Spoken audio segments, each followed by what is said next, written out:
আসসালামু আলাইকুম।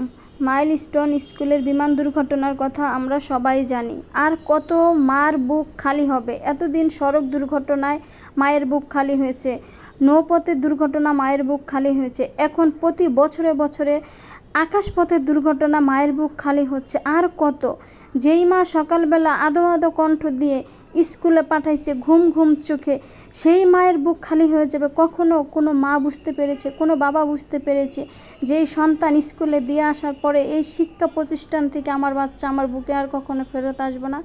আর কত মায়ের বুক খালি হবে।